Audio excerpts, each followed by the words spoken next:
Belated Merry Christmas and advance Happy New Year mga kaabang. And again, Ellen, muli, I'm really sorry kung hindi umabot sa eksaktong December 25 ang pagbabasa ng iyong kwento. I'm really sorry. And anyway mga kahugot, pakinggan nyo na. Ito dapat yung ating Christmas presentation. Kaya lang naging busy talaga tayo at hindi maganda yung weather. At yung ating ubo ay hindi pa gumagaling. So, pakinggan nyo na po ang napakagandang kwento ng buhay at pag-ibig ng kahugot natin si Ellen, hatid ng DKB, Dear Kuya Bono ng Bono's Love Tube, kaabang mo sa bawat kwento.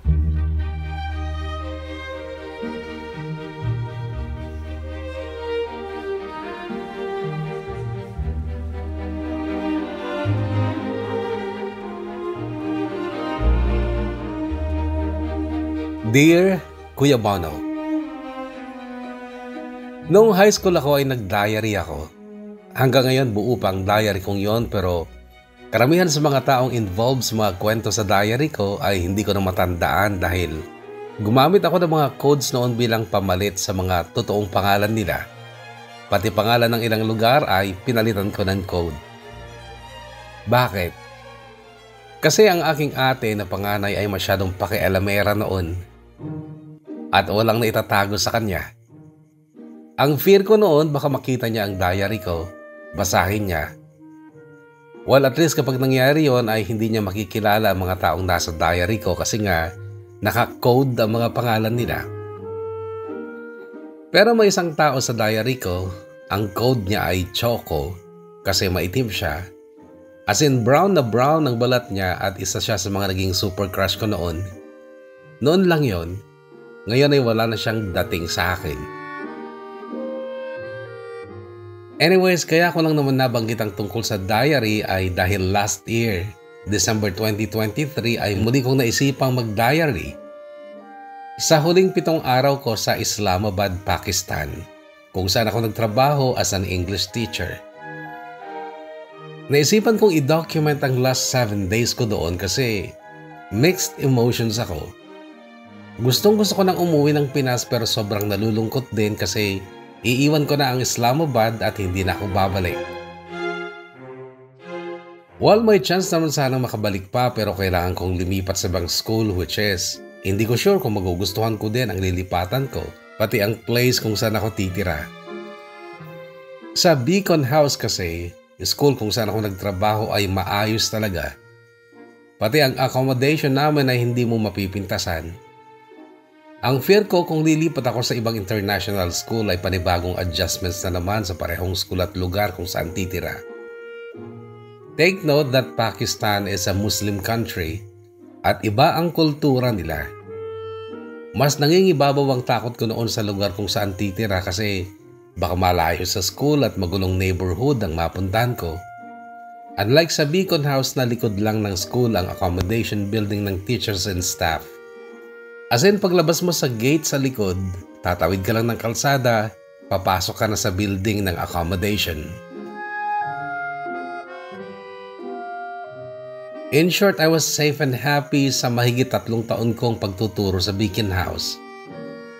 Pati ang buhay ko din sa labas ng school, pagkakaroon ng mga friends na ibang lahi at pagkakaroon din ng relationship sa isang Pakistani. These are only few of the things na ikinalungkot kong iwanan noong December 2023. Kaya naisipan kong gawan ito ng diary. Sa cover ng diary, nagsulat ako ng title. Unang naisip ko ay Last 7 Days in Islamabad. Pero bigla ko na lang naisip ang 7 Days Before Christmas.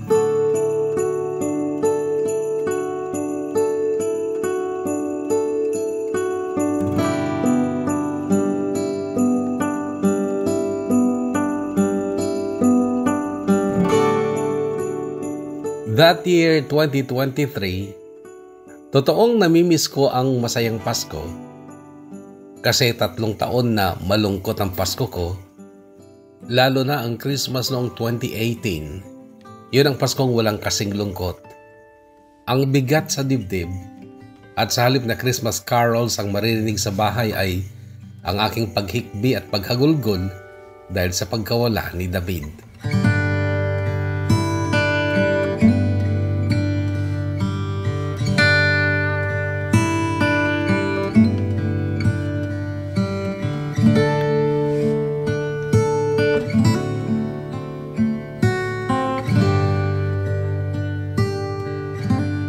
Bago ko nakilala si David ay dumaan muna ako sa dalawang masasakit na relasyon. Una, si King noong 18 years old ako. Siya ang aking first relationship. Pangalawa si Harold noong 23 years old na ako. Silang dalawa, pareho ang dahilan ng pag-iwan sa akin. Wala na raw pag-ibig. Hindi ako pangit. Hindi masama ang ugali ko. Ang mali lang sa akin ay mas mahal ko ang sarili ko kesa sa iba at may pagkakonserbatibo ako. At wala sa bokabularyo ko ang bumigay kaagad kapag kinukulit ako ng lalaking nag-iinit ang katawan. Kahit na mahal ko pa, hindi ko ipupusta ang dangal ko dahil naniniwala ako na kung tunay kang mahal ng isang lalaki, igagalang ka at pananatilihing malinis hanggat iharap ka sa dambana. I took that from my Lola Milita at halos lahat kaming apo niya ay sumunod sa panuntunang yan. Isa lang ang hindi at yun yung pinsan naming maagang nag-asawa kaya hindi nakatapos ng pag-aaral. Isa pa ding nakita kong hindi nagustuhan ni King at Harold ay ang pamilya ko. This is quite strange kasi I know and I was proud of my family. Karamihan ng mga bayaw at hipag ko, mga asawa ng mga cousins ko ay ikinarangal ang maging miyembro ng aming maayos na angkan. Pero si King at Harold, iniwasan nila ang makapasok man lang sa aming compound. Maayos ang aming pamilya noon, Kuya Bono. Hindi kami mayaman pero ang tingin sa amin ng ibang tao ay mayayaman kami. Parehong teachers noon ang lolo at lola namin sa father's side. Si Lola ay retired principal at si Lolo naman ay dating professor sa Honolulu Community College sa Hawaii. Sila ay nagkaroon ng 4 na anak, isang lalaki at 3 babae. Silang lahat ay napunta din sa larangan ng edukasyon. Bunso at nag-iisang lalaki ang daddy namin at naging teacher ko pa siya nung grade 5 ako. At noong nasa high school na ako ay natapos na rin ni daddy ang kanyang masteral kaya't na-promote na siya at kalaunan ay naging principal. Si Mami naman ay teacher din noon sa South Central School sa bayan. Mayroon akong 14 na pinsan. 2 lang doon ang hindi nakatapos ng college. Isang babae at isang lalaki. Sa 14 na yon ay 6 pa ang naging teachers. Sa aming 3 magkakapatid naman, ako ang bunso at lahat kami ay titulado rin. Panganay namin sa Ate Rose Ann na isa ding teacher. Sumunod si Kuya Resi na isang engineer at ako ang bunso na nagtapos naman ng hulaan nyo. Tama. Kasi nga nasabi ko na sa unahan, BE Ed ang kurso ko, major in English. Kaming lahat ay nakatira sa isang compound na dating kilala bilang Pueblo de Socrates. Noon, Socrato ang pangalan ng aming nasirang lolo pero hindi daw sa pangalan niya lang nakuha ang pangalan ng aming compound noon na Pueblo de Socrates kundi sa Greek philosopher na si Socrates. Ang panganay ni Daddy na si Tita Amelia ay nakapag-asawa ng Hawaiano. Sila kasama ang karamihan ng mga anak nila ay nakatira sa Hawaii. Tanging si Kuya Junior lang ang nandito sa Pilipinas at siyang nakatira sa bahay ni Tita Amelia sa aming compound. Lahat din ng mga pinsan kong may asawa na ay doon din sa aming compound nagsipagpatayo ng kanilang mga bahay. Sa kasalukuyan, Kuya Bono, ay mayroon ng mahigit 20 na bahay sa aming compound at dadami pa sa mga susunod na taon. Napakalawak naman kasi nito, 3.8 hectares, Kuya Bono. Yun daw ang unang ipinundar ni Lolo nung nagtrabaho siya sa Hawaii. Mistula talagang subdivision ang loob dahil may sarili kaming basketball court, swimming pool, mini park at event pavilion. Mayroon din kaming family garden. Ito ay 1 hektaryang taniman ng mga gulay na inaalagaan naman ng inaanak ni Lolo na si Tito Matias. Ang pamilya ni Tito Matias, kahit hindi namin sila kamag-anak, ay sa loob din ng compound nakatira at para na rin silang miyembro ng aming angkan. At si Tita Alicia na asawa ni Tito Matias ay itinuring ni Mami na parang nakatatandang kapatid niya. Dalawa lang kasi magkapatid sina Mami at Tita Merva pero magkalayo pa sila. Tubong Lopez Quezon sina Mami. Uli lang lubos na sila. Si Tita Merva ay nakapag-asawa naman ng taga Nueva Ecija. At si Mami naman ay napangasawa nga si Daddy na taga Cavite naman. At doon sila bumuo ng pamilya. Doon kami isinilang at lumaki sa tinawag nga noon na Pueblo de Socrates. Panahon na ni Pangulong Duterte nung magkaroon ng malawakang road widening at tinamaan ang napakahabang bakod ng Pueblo de Socrates. Talagang tinibag ang bakod maging ang malaking gate ng compound. Wala na si Lolo Socrato noon at si Lola naman ay mahina na ang pandinig. Mahina na rin ang disposisyon. Ang kanyang mga anak naman ay hindi naging galante at hindi nagkaisa para sana maipagawa ang kasing taas ding bakod gaya ng dati. Ang bakod na lang na naipagawa ay kalahating semento at kalahating cyclone wire. At hindi na rin nila naipagawa ulit ang magarbong gate na kagaya ng dati na may lettering pang Pueblo de Socrates.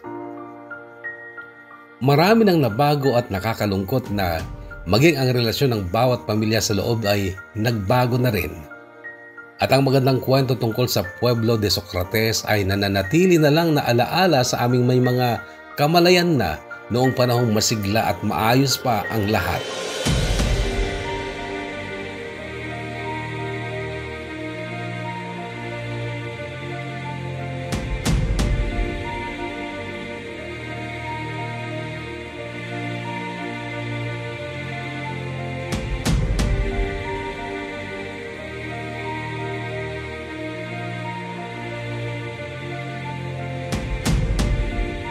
Noong 18 na ako, legal nang may permiso para magpaligaw ay si King nga nakabarangay lang din namin at malayong kamag-anak ni Tito Matias ang binigyan ko ng pahintulot na manligaw.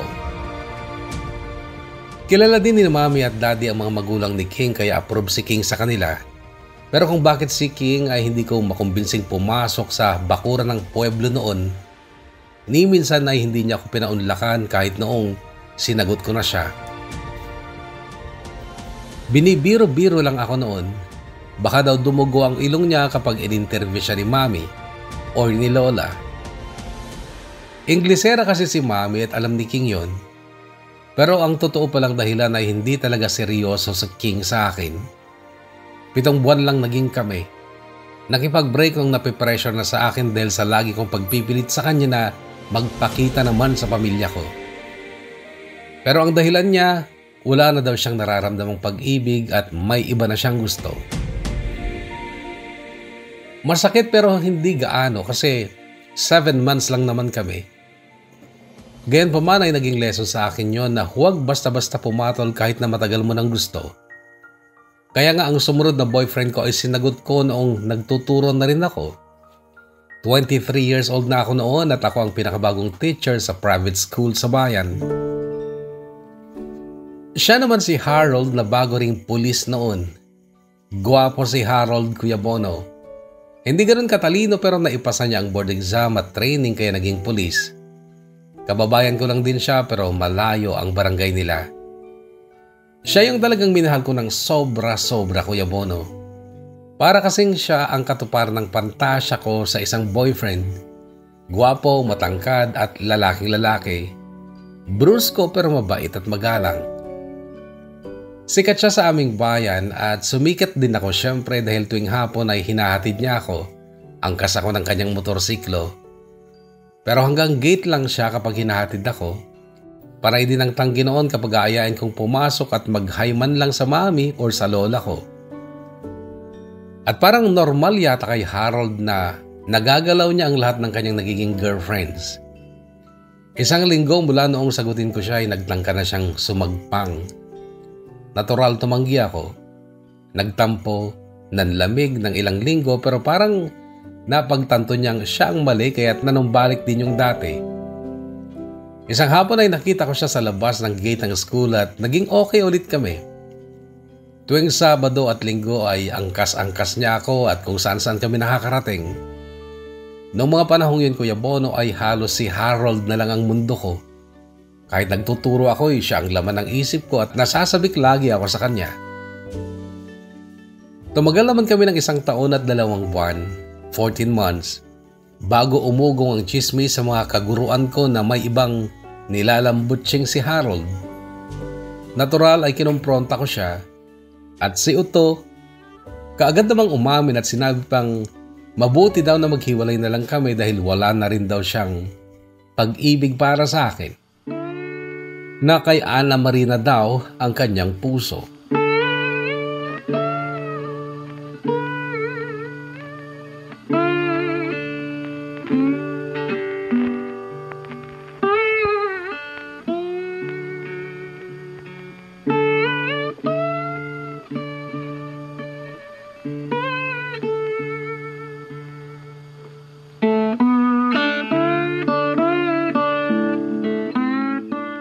Iyon ang halos hindi ko kinaya.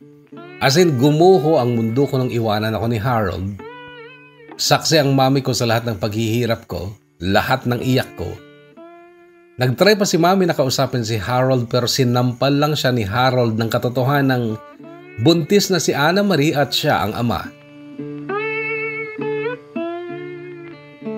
Ang hirap nun, Kuya Bono. Yung feelings of rejection halos pumatay sa akin. Hindi na ako pumapasok sa school noon. Nag-resign na ako nang hindi nagpapakita sa school. Resignation ko, si mami ang nagdala.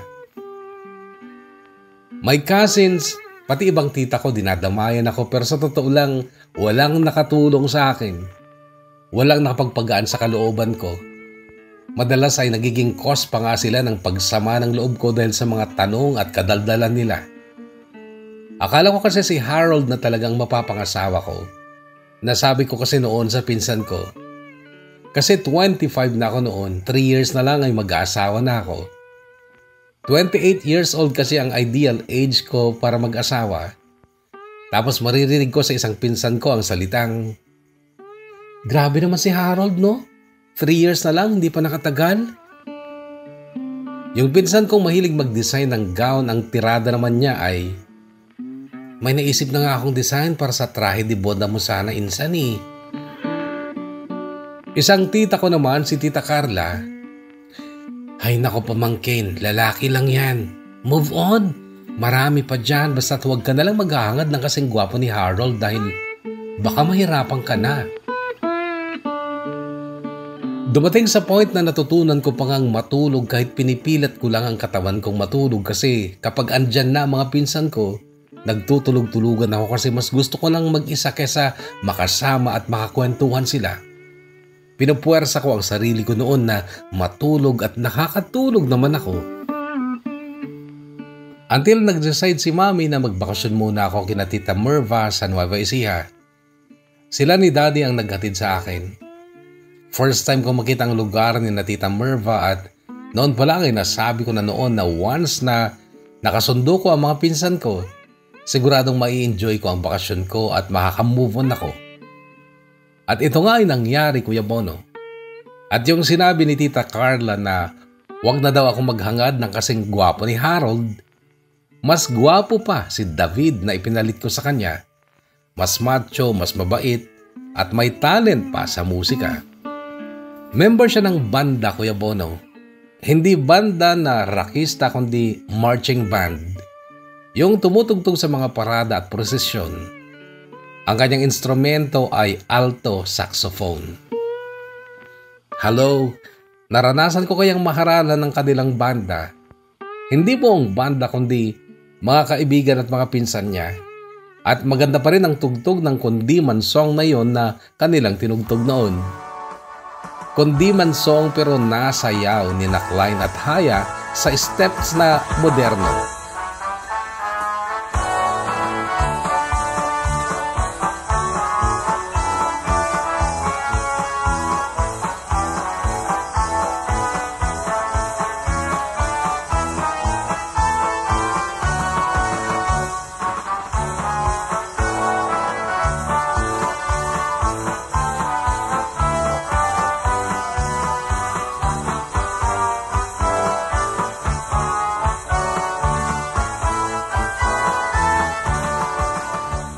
Si Klein ay bunsong anak ni Tita Merva.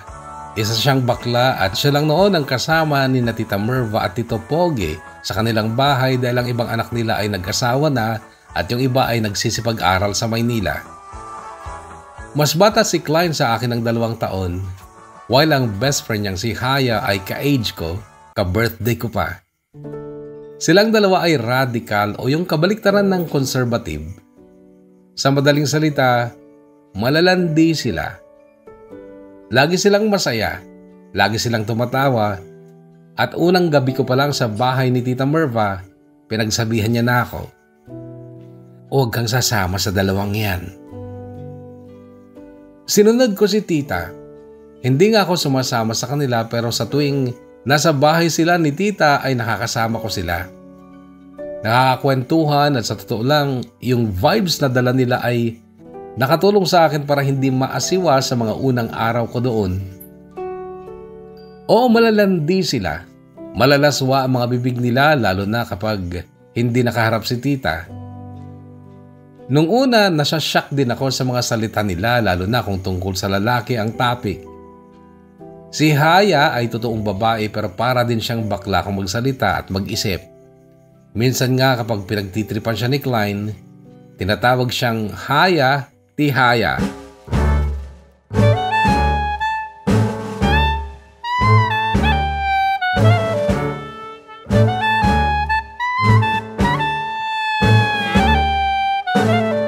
May anak na si Haya noon. Anak niya sa pagkadalaga pero nasa pangangalaga ng lola niyang si Lola Pilar na taga dito din sa Bulacan. Tinanggap ko lang kaagad ang mga ugali ni Klein at Haya kaya hindi na ako naasiwa. And guess what? Si Haya hanggang ngayon ay kaibigan ko pa. Hindi lang basta kaibigan kundi nag-iisang pinakamatalik na kaibigan.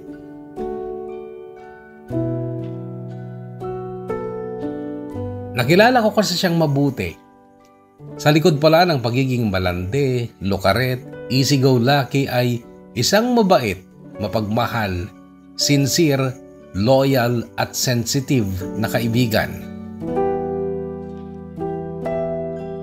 Siya actually ang pinakinggan ko nung nanliligaw na sa akin si David. Ang sabi niya, "Good item yan sis." Item talaga ang salitang ginamit niya patungkol kay David. Ang sabi pa niya, isa si David sa ilang lalaking taga rito na hindi madaling makuha. Halos lahat ng mga pinsan niya nakasama niya sa banda.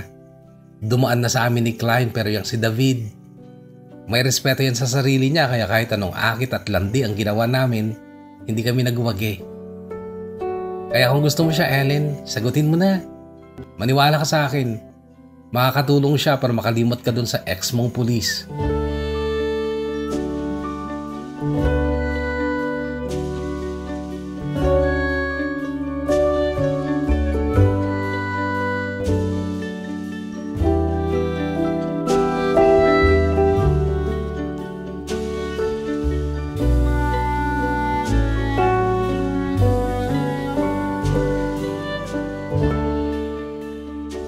Mahigit 1 buwan pa lang ako noon sa Nueva Ecija, Kuya Bono.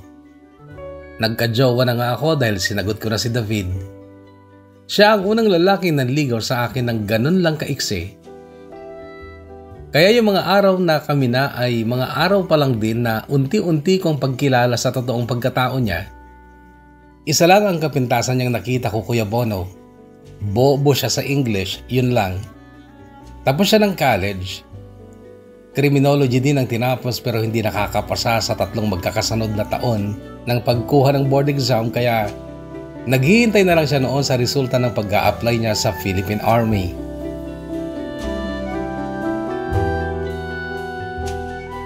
Noong unang pagkakataon kong makita si David, akala ko'y pulis din siya dahil maiksing-maiksi ang gupit niya. At yung ganong gupit ng lalaki ang tunay na gwapo para sa akin kasi kitang-kita mo ang mga bahagi ng mukha niya. Hindi kailangang umasa sa buhok para itago kung ano man ang dapat itago sa mukha. At hindi umaasa sa buhok para magkaroon ng dating ang mukha. Sinagot ko siya kahit na 24 days pa lang siyang nanliligaw kasi gustong gusto ko na rin talaga siya. At wala akong pagsisisi, Kuya Bono. Kapag kasama ko siya, Pakiramdam ko'y safe na safe ako. Kahit hindi ako kagandahan, proud na proud siyang kasama ko. Buong ang kanila ang una niyang ipinakilala sa akin. Dinala niya ako sa kanila, inilibot sa mga kamag-anak niya. Ito po si Ellen, ang aking mahal na nobya. At makikita mo talaga sa mga mukha ng mga taong pinagpapakilalanan niya sa akin ang respeto at sinserong tuwa dahil alam nilang si David ay hindi kagaya ng ibang binatang ginawang bisyo o libangan ang pagsosyota. Gwapo't makisig si David pero ako'y pangalawa pa lang niyang nobya kahit na noon ay 25 na rin siya. Hindi sa pag-exaggerate, Kuya Bono, para sa akin ay almost perfect si David. Hindi lang ito panghuhusga ng mata at isip kundi ramdam na ramdam ko, Kuya Bono, na siya talaga ang kapunuan sa lahat ng kulang sa buhay ko. Sa isip ko noon, Kuya Bono, huwag na huwag niya akong aayaing magtalik dahil kukuyang-yang ako. At lalong huwag na huwag niya akong aayaing magpakasal dahil aayduka agad ako.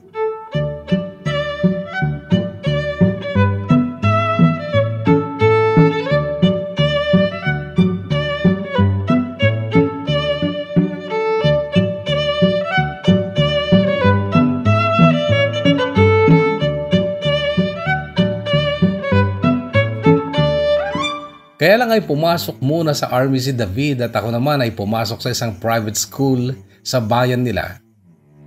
O Kuya Bono, dahil kay David ay pinili ko ng magtagal kina Tita Merva. Bago pumunta si David noon sa kanyang destino ay nabanggit niya si Haya. Pasimple niyang hiniling sa akin na huwag daw akong masyadong magsasama kina Haya at Klein dahil masasamang impluwensya sila. Ang sabi ko lang sa kanya ay, Malco, magtiwala ka sa akin at isa pa, mali ang pagkakilala mo kay Haya. Ang sagot niya, Malco, hindi mo alam ang mga bunganga ng mga tao dito. Kapag ka sumama ka kay Haya, kahit minsan lang, iisipan ng mga tao dito na kagaya mo rin siya. Hindi na lang ako sumagot noon pero hindi yon tanda ng pagsang-ayon ko sa gustuhan niya. Ayaw ko nang magsaya ng oras noon sa pakikipagdiskusyon tungkol kay Haya dahil sukat ko na si Haya noon. Isa siyang kaibigan na panghihinayangan mo kapag nawala sa'yo.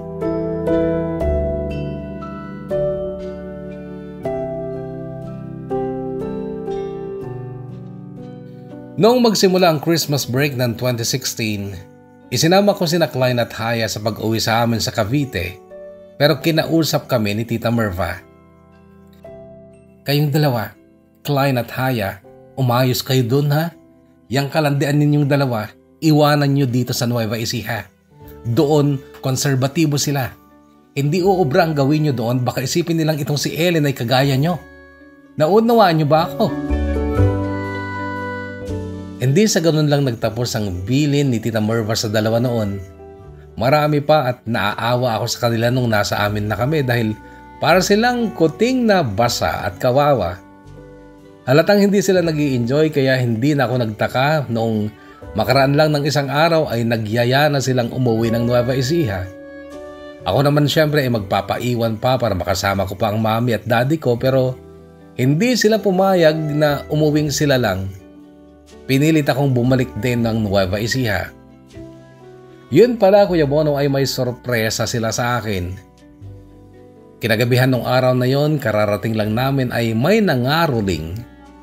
Nanonood kami ng TV sa salas ng bahay ni Tita Merva nang biglang may tumugtog na banda sa tunog na Pasko na naman. Nagliwanag ang mukha ni Klein noon. Sabay tayo at hinila ako sa terrace nila. Isang banda nga ang nasa harapan ng bahay at may lalaki pang sumasayaw-sayaw habang tumotorotot ng kanyang saxophone. Si Malco pala, si David.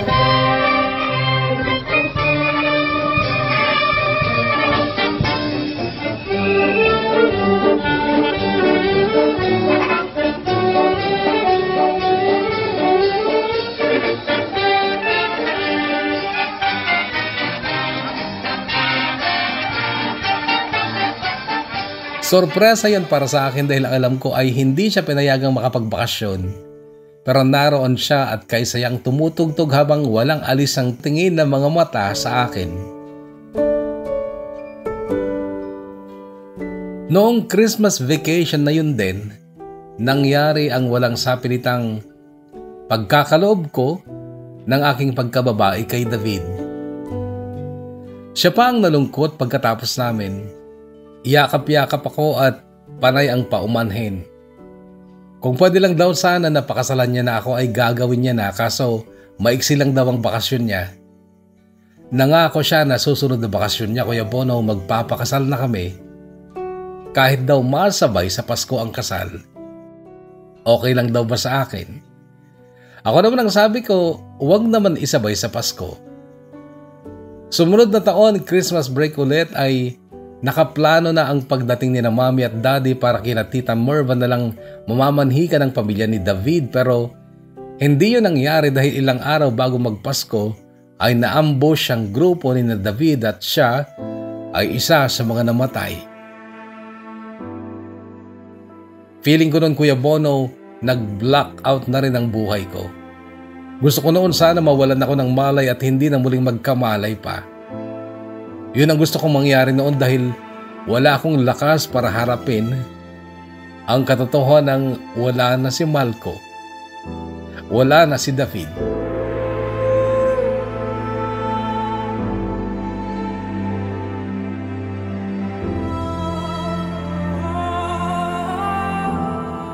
Noon ko nasukat kung gaano kabuting kaibigan si Haya. Iiwan lang niya ako kapag tulog ako. Matutulog lang siya kapag tulog na ako. Hindi siya maingay. Andyan lang siya sa tabi ko. Yung tipong parang kung tutumba ako ay nariyan siya para saluhin ako. Kahit pupunta lang ako sa CR, nakabuntot siya at hindi aalis sa labas ng pinto hanggat hindi ako nakakalabas. Para siyang anino ko. Nariyan pero hindi nag-iingay. Tinanong ko siya kung bakit siya ganon. Ang sabi niya, kagaya mo lang ako noon bago ako naging ganito, malandi. Naranasan ko yung pinagdadaanan mo ngayon. At ang gusto ko lang noon ay sana may isang tao na nasa tabi ko lagi. Pero wala. Manika ang kasama ko noon, kinakausap ko. Natural hindi ko mukontra sa opinion ko. Nagagamit ko siya para mailabas ang saloobin ko. Pangatlong gabi ng lamay ni David, noon pa lang ako nagkalakas loob para pumunta pero nakakapit ako kay Haya dahil alam kong kung matutumba man ako ay hindi sasayad sa lupa ang katawan ko dahil yayakapin o sasaluhin niya ako.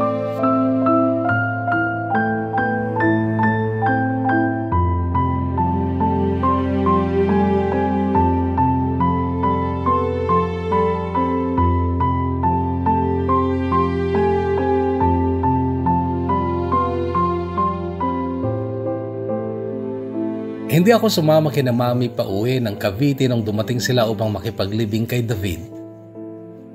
Nai-imagine ko na kaagad noon ang mga pinsan at tita ko doon at ang walang katapusan nilang tanong tungkol sa pagkakasilat na naman ng kasal ko. Noon ko tinatanong ang Diyos kung anong kasalanan ko at dinudusa ako.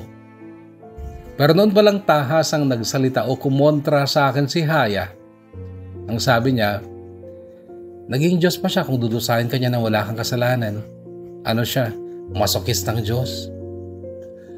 Kung naniniwala ka sa Kanya, magdasal ka na lang na patatagin ka niya.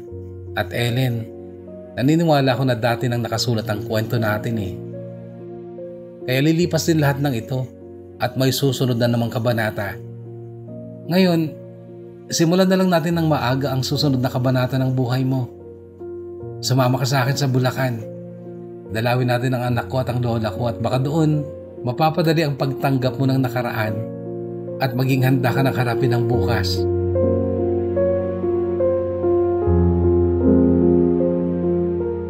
At tama si Haya, Kuya Bono.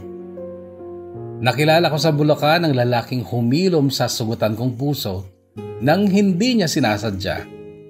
Hindi ko rin sinasadya dahil una sa lahat, hindi siya kahanga-hanga.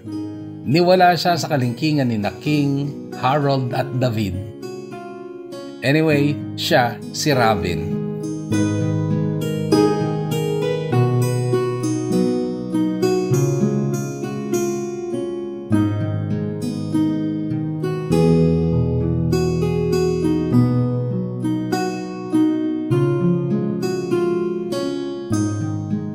Malaki ang bahay ni Lola Pilar, lola ni Haya. Pero ang bandang likod palang bahagi ay pinapaupahan nila. 2 pamilya ang nagre-renta doon, kasama si Robin na isang single dad sa kambal na babae niyang anak.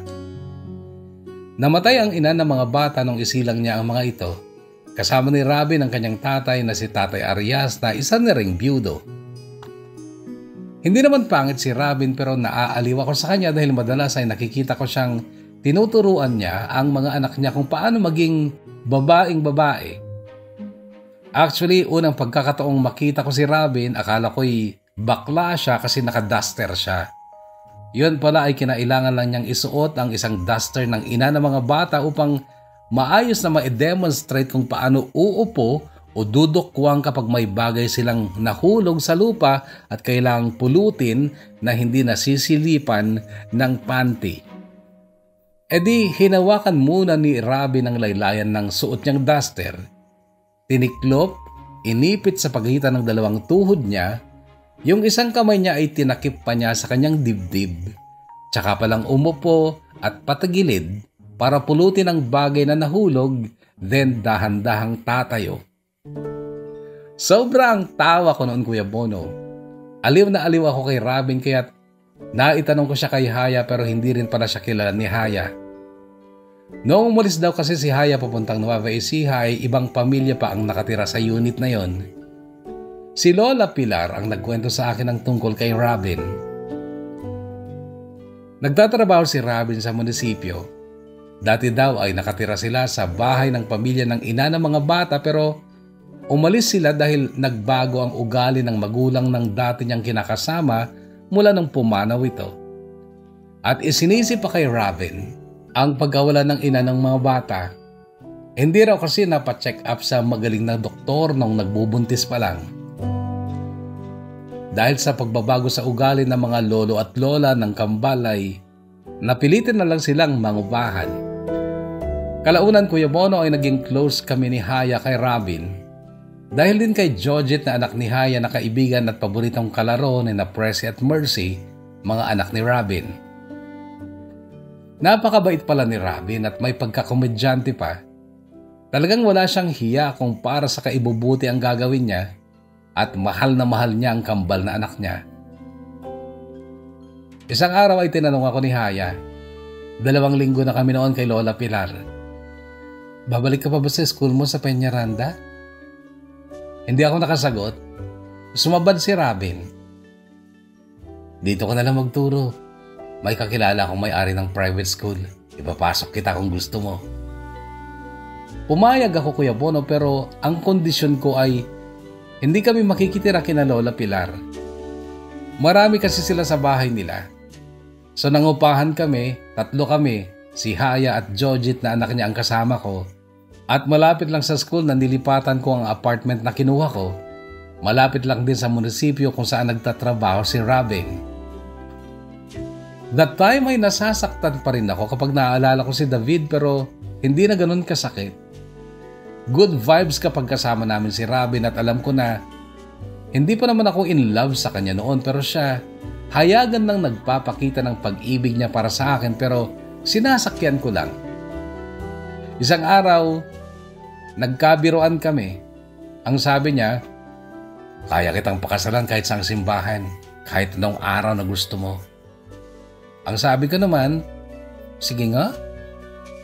Kinabukasan, Kuya Bono, hiningi niya ang birth certificate ko pati ang lisensya ko. Magpa-file daw siya ng marriage certificate sa munisipyo kung saan siya nagtatrabaho. Kahit daw hindi na ako sumama, may i-apply niya dahil ka-close niya lahat ng tao sa munisipyo. Ewan ko kung bakit ko naman binigay ang kopya ng birth certificate ko pati yung ID ko. Hinayaan lang din ako ni Haya at nung makaalis si Robin, ang sabi ni Haya, malay mo, yang kasal na yan ang matutuloy talaga. Siyempre naalala ko noon yung 2 beses ko ng pagkabigo at pagkaunsyame sa planong pagpapakasal ko.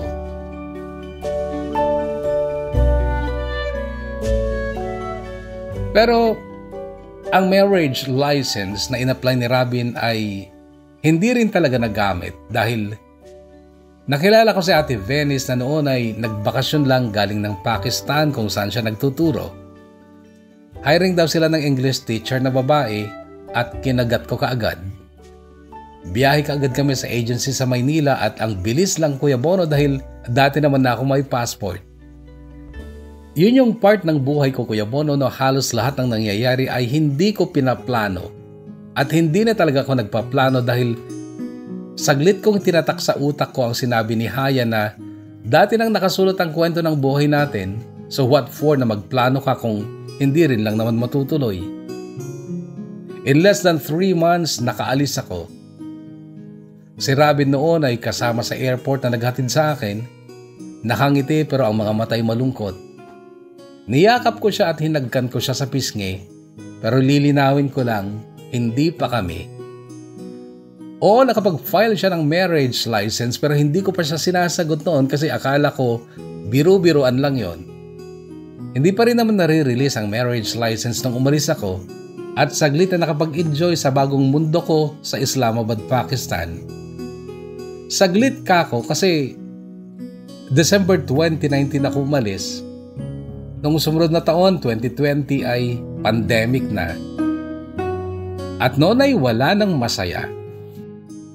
Sa Pakistan, lahat sa akin noon ay halos bago. Culture shock, pagkain, kapaligiran. But I managed to adjust hanggang sa natapos din ng pandemya. Noon ko rin mas lalong nakilala mga batang tinuturuan ko. Mas mababait pa nga ang mga batang Pakistani kaysa sa mga Pinoy. Disiplinado sila at may takot sila sa mga teachers nila.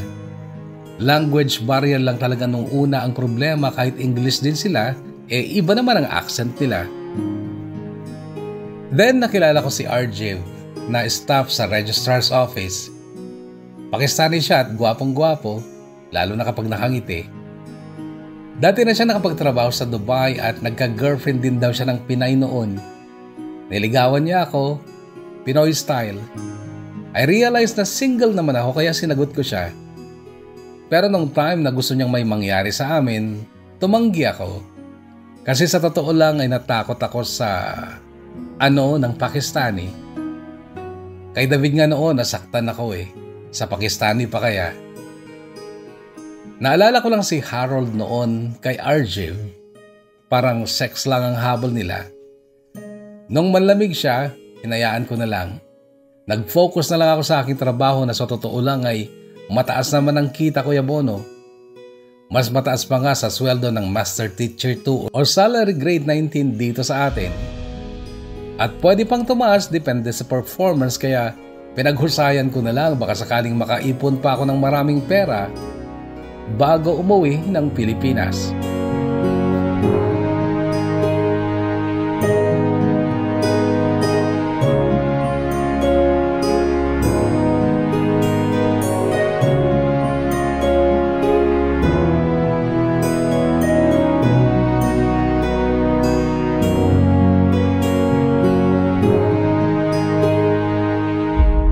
Noong 28th birthday ko na siyang edad sana ng pag-aasawa ko ay kulang 2 taon pa lang ako sa Pakistan. Dinaluhan ko ang kasal ni Ate Venice sa asawa niyang Pakistani. Ikinasal sila sa Karachi. Grabe ang bongga, ibang-iba. Ang daming events na ginawa bago at pagkatapos ng kasal. Napaka-colorful ng setup maging ang kasuotan nila. Para lang akong nanonood noon ng pelikula kung saan kasali din ako. Umalis na rin sa school si Ate Venice noon dahil magiging full-time housewife na siya sa Karachi. Dahilan para mawalan na ako ng ka-close sa school. Mababait naman ang mga co-teachers ko pero hindi ko kayang maging very close sa kanila. Dahilan para makaramdam na rin ako ng pagka-boring and when the HR asked me kung may balak pa akong bumalik pagkatapos ng kontrata ko, naging palaisipan sa akin yon. Hindi ko pa nalilibot ang magagandang place sa Islamabad noon. Sa totoo lang, napakaganda ng Islamabad. Kaya noon ay nagsimula akong mamasyal, nag-explore at iyon ay tanda na handa na akong umuwi at hindi na babalik ng wala pang asawa. 29 na ako noon.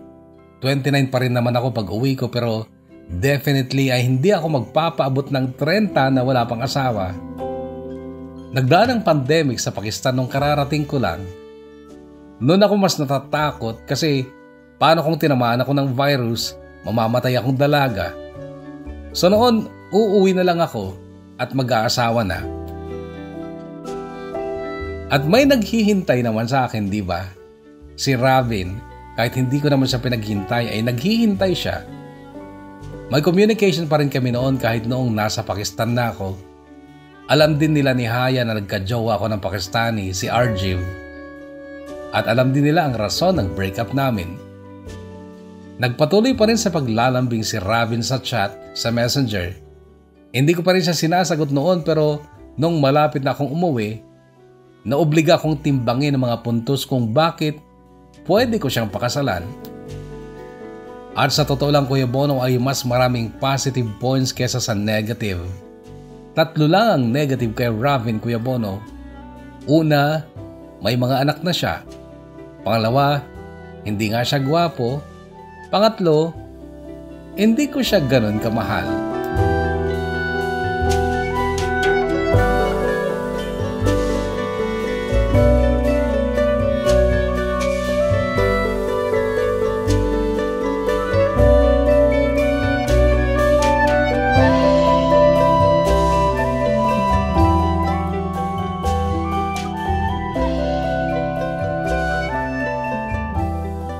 Pero ang 3 points na yon ay hindi niya ginusto at hindi yon maituturing na kapintasan para sa kanya. So tanggap ko na pwede talaga siyang maging asawa ko. At tinuruan ko ang sarili ko na pahalagahan siya pero hindi ko sinasabi sa kanya. Maging kay Haya na balak ko nang tanggapin si Ravin pag uwi ko at magpapakasal kami kaagad. Naisip ko parang desperate move yun kasi hindi ko naman siya ganun kamahal. Desperado na akong makapag-asawa kasi 29 na ako pero sa tingin mo, kaabang, desperate move ba talaga yon? Mabuting tao naman si Ravin, mapagmahal, marespeto, masipag. Kapag nagpakasal kami kahit kulang ang damdamin ko para sa kanya, sino kayang magiging kawawa? Siya o ako?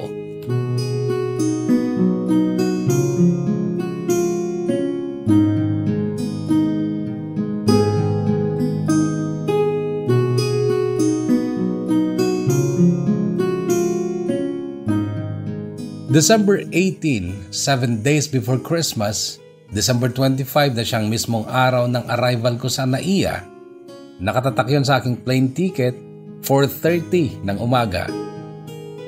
Noon ako nagsimulang i-document ang everyday life ko sa Islamabad sa pamamagitan ng diary using my phone at ang My Diary app mula sa App Store. Dinownload ko lang. It was cute kasi hindi ka lang magsusulat. Pwede ka pang mag-insert ng emojis, stickers, pwede ko pang mag-drawing at mag-record ng voice mo sa My App Diary na yon. Yun ang makabagong diary. I also started painting Islamabad red kahit nag-iisa ako. Nagdadamit lang ako ng medyo kagaya ng pagdadamit ng mga babaeng Pakistani at naka-sunglasses at naka-face mask ako. 7 days before Christmas, nagpunta ako sa Pakistan Monument then namasyal sa Lok Virsa Museum at panghuli sa Rose and Jasmine Park. 3 lang yon pero ginabi na ako dahil napakalawak ng Islamabad City at hindi naman magkakalayo ang mga lugar na yon pero kay haba talaga ng biyahe. 6th day before Christmas, kalahating araw lang ang inilaan ko sa paglilibot dahil nakiusap ang isang teacher na mag-sub ako sa klase niya kahit na naka-leave na ako. Marami kasi akong unused leave na ayaw bayaran ng admin kaya nag-file ako ng 8 days leave before ng flight ko pa uwi ng Pinas. Dapat yung 8 araw na yun ay para na lang sa pagliliwaliw ko. Anyway, that day naglibot lang ako mag-isa sa Rawalpindi, katabing syudad ng Islamabad. Sa bawat labas kong mag-isa, Nagsusot ako ng medyo konserbatibong damit. Balot na balot din ako. Nagdadala din ako ng hijab. Kasi may mga areas na kailangan magsuot nun. Plus naka-face mask at malaking sunglasses ako.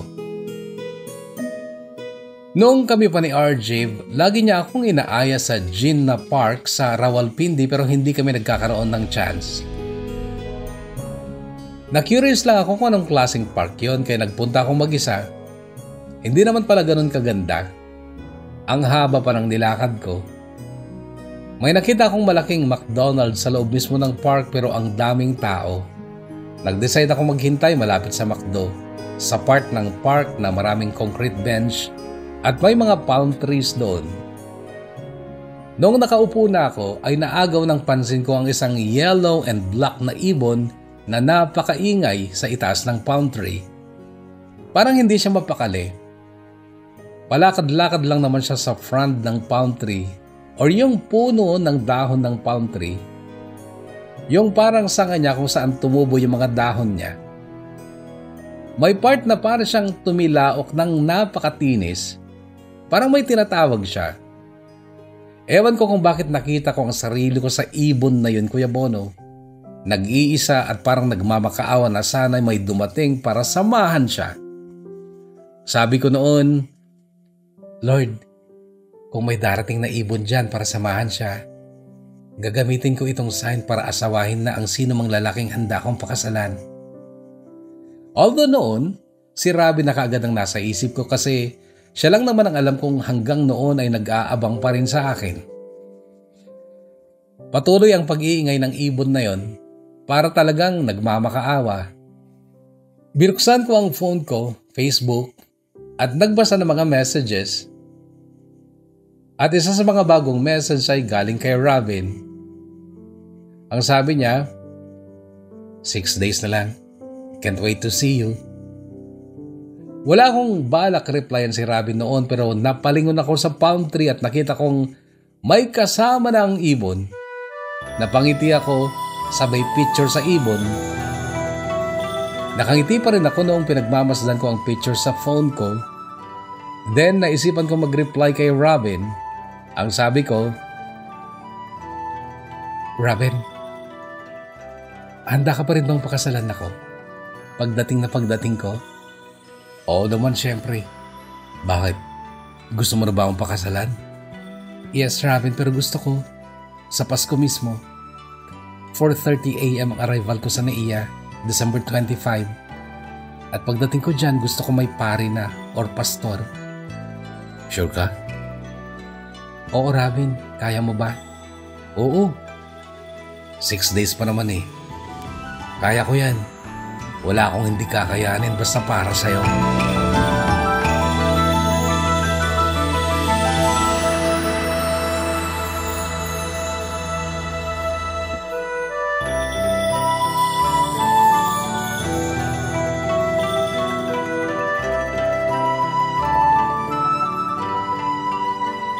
Nung flight ko, nakabestida ako ng puti, Kuya Bono. Nagsuot na ako ng magandang bestida na nabili ko ng mahal sa Usama Silk. Isang sikat na dress shop sa Islamabad. Silk yung tela and fully embroidered siya pero simple lang ang tabas. Mahaba ang pang-ibaba pero sleeveless siya. Tineternohan pa talaga yon ng sari pero hindi ako bumili ng sari. Ganoon ang suot ko nung nag-flight ako pero nakaabaya ako ng kulay celadon blue at may hijab na kulay Arctic. Pero sa loob, nakadress na ako at ready na talagang humarap sa pastor o pare.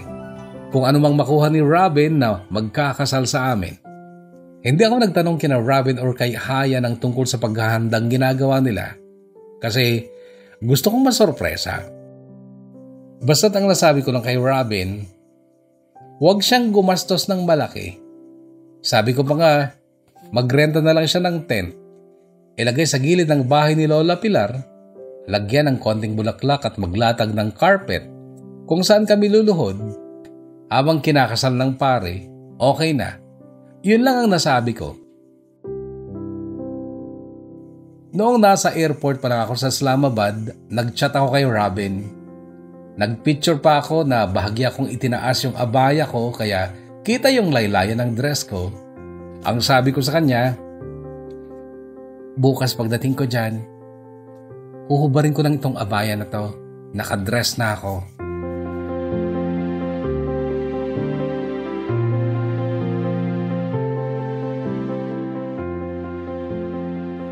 Wala akong sinabihan sa pamilya ko sa Cavite tungkol doon sa pagpapakasal ko kay Robin. Maging si Clyde na pinsan ko sa Nueva Ecija, kay Tita Merva, hindi namin sila sinabihan. Kami lang talagang tatlo ni Haya at Robin ang nakakaalam kasi sa totoo lang may takot pa rin ako na baka hindi na naman matuloy. And yes, Kuya Bono, for the third time, hindi na naman natuloy ang kasal ko. At alam mo kung sino ang dahilan? Yung taong itinuring kong best friend ko, si Haya.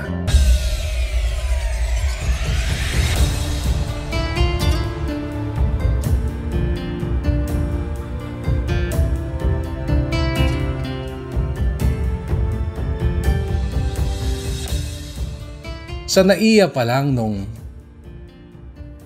pagbaba ko ng eroplano, nagtaka na ako kung bakit hindi kasama ni Robin si Haya. Gumawa po rin si Robin sa paningin ko.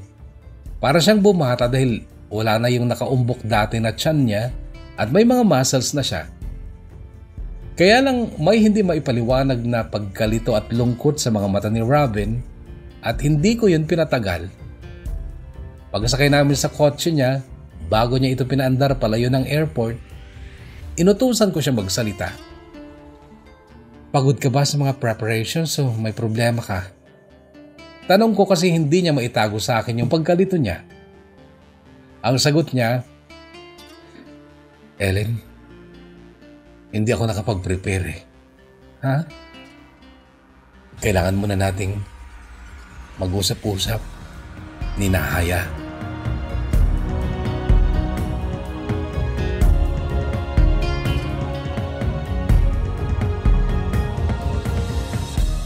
Pagdating namin sa bahay ng lola ni Haya, alas 7 pasado pa lang ng umaga pero amoy alak si Haya. Pero hindi siya lasing. Dati na siyang nakapwesto ng maayos sa salas ng bahay ni Lola Pilar at siya ang unang nagsalita. Pasensya ka na, Ellen. Hindi ko napigilan ang kalandian ko. Nagapang ko si Robin. Buntis ka? Diretsahang tanong ko. Oo eh. Sagot niya. Napapikit na ako noon. Pero hindi si Robin ang ama. Ibang lalaki. Haya yung totoo. Oo, Ellen. Alam din ni Robin yan pero hindi lang siya naniniwala. Kaya hindi siya nag-prepare kasi baka daw ayawan mo na rin siya. Ilang beses may nangyari sa inyo? Minsan lang. Nilasing ko lang siya noon at hindi siya nakalaban. Ayoko mag-sorry sa'yo, Ellen. Mas gusto kong magalit ka sa akin kasi deserve ko naman. Pinagkatiwalaan mo ako tapos lalamunin lang ako ng kalandian ko. So hindi mo hinahabol si Robin, Haya? No! Ang kapal ko naman kung gagawin ko yon. Tsaka hindi naman niya ako mahal. Ikaw ang mahal niya. Mahal na mahal ka niya.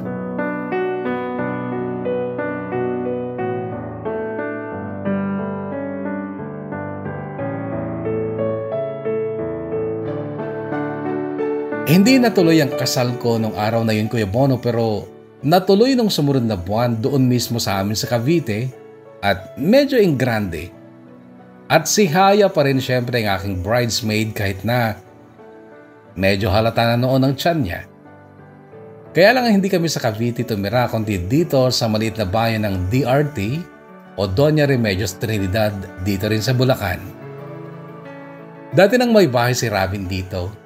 Hindi pa nga lang maayos noon. Taga rito ang pamilya ng nasira niyang ina. Dito na rin siya nagtatrabaho at ako naman ay dito na rin magtuturo after 2 years pa siguro kasi halos kapapanganak ko lang ng aming panganay.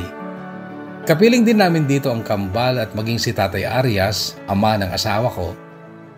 Maayos naman kami, Kuya Bono. Simple lang ang buhay pero maligaya dahil araw-araw ay ramdam kong unti-unti pang napapamahal sa akin ang asawa ko. Minsan nga ay nagselos pa ako sa babaeng nakisakay sa kanya at tandayon ka ako na papunta na ako doon sa mas malalim pang pagmamahal sa aking asawa. Kuya Bono, pasensya ka na lang kung sobrang lang napahaba itong aking sulat kaya't dito ko na ito tatapusin. Maraming salamat in advance kung mababasa mo rin ito sa channel mo. Nagmamahal, Ellen.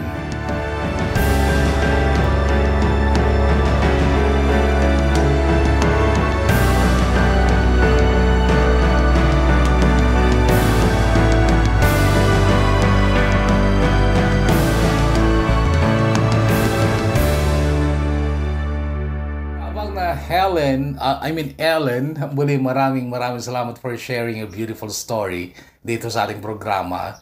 Lessons napakarami sa mga tao na baka sakali o huwag naman sana na pagdaanan nyo yung napagdaanan ng kahugot o kaabang natin si Ellen. Alam nyo na nakaya niya. Kailangan lang magpakatatag. And yung mga darkness and mga pagsubok sa buhay ay normal lamang, kagaya ng kay Ellen. And you know what, hanggang ngayon, yung reflection ko ay nasa na kay Haya at saka sa iyong asawa ngayon, na kahit na marami talagang kapintasan ng isang tao, usually we are being judged dun sa ating kasaysayan, yung ating mga experiences at yung ating ugali, hindi ba? Pero most of the time, yung mga ugaling nakikita natin sa isang tao ay produkto ng mga karanasang hindi magaganda. Pero ang totoong pagkatao nila ay makikita mo kapag siya'y nakasama mo ng matagal, yung totoong siya talaga, hindi ba?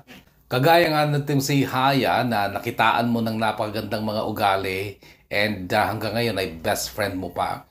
Hindi tayo perfecto, that is why we will always be willing to forgive kahit gano'n pa ang kalaki ng kasalanan kung malaki din naman yung nagawa nila na pagpapatunay ng sinseridad ng kanilang pakikipagkaibigang matapat sa inyo.